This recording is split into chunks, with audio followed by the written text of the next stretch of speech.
The first step is to open a Wakelet collection. Click the three dots next to a resource in the collection. Click Read Mode. Click Immersive Reader.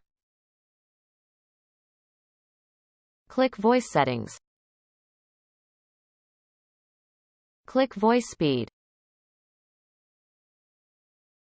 Click Play. Click Text Preferences.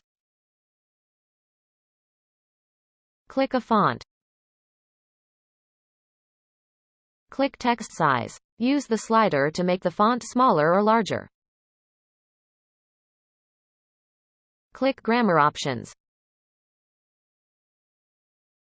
Click a part of speech to toggle on.